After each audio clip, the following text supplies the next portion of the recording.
ಅದು ಅಭಿಮಾನ ಸರ್, ಪ್ರೀತಿ ಅದು. ಈಗ ನಮ್ಗೆ ಫೇವ್ರೇಟ್ ಹೀರೋ ಯಾರಾದ್ರೂ ಬಂದ್ರೆ, ಈಗ ನಮ್ ಡಿ ಬಾಸ್ ಬಂದ್ರೆ ಡಿ ಬಾಸ್ ಅಂತ ಕೂಗ್ತೀವಿ.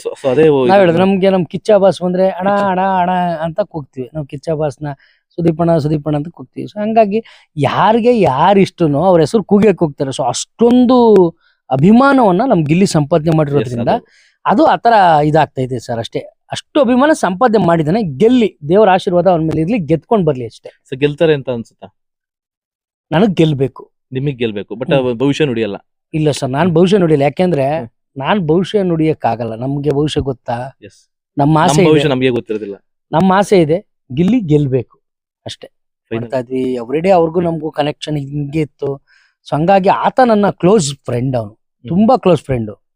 ನಮ್ಮ ಹುಡ್ಗ ಅದ್ಭುತ ಆಡ್ತಾವನೆ. ಗೆಲ್ಲಿ ಅಷ್ಟೇ. ಅಂದ್ರೆ ಅವರು ಅಲ್ಲಿ ಕಾಮಿಡಿ ಮಾಡ್ತಾರಲ್ಲ ಅದೇ ತರ ಇಲ್ಲೂ ಇರ್ತಾರ? ಅಂದ್ರೆ ನೀವು ಹೊರಗಡೆ ಇದ್ದಾಗಲೂ ಸೇಮ್? ಹೌದೌದು, ಸೇಮ್ ಹಂಗೆ ಇರ್ತದೆ. ನಮ್ದೇನಿಲ್ಲ. ಇವಾಗ ಏನ್ ಅಲ್ಲಿ ಹೆಂಗ್ ಕಾಮಿಡಿ ಮಾಡ್ಕೊಂಡಲ್ಲ, ಅವ್ನು ಸೇಮ್ ಹಂಗೇನೆ. ಇಲ್ಲೇ ಅವನೇನ್ ಚೇಂಜ್ ಆಗಿಲ್ಲ. ಇಲ್ಲಿ ಹಂಗಿದ್ನೋ ಹಂಗೆ ಇದ್ದಾನ ಅವನು. ಇಲ್ಲಿ ಯಾವ ತರ ಕಾಮಿಡಿ ಮಾಡ್ತಿದ್ನೋ ಹಂಗೆ ಮಾಡ್ತಿದ್ನು. ಏನ್ ಪ್ರಿಪ್ರೇಷನ್ ಮಾಡ್ಕೊಂಡು ಹೇಳ್ಬೇಕು ಆ ತರದ್ದೇನಿಲ್ಲ.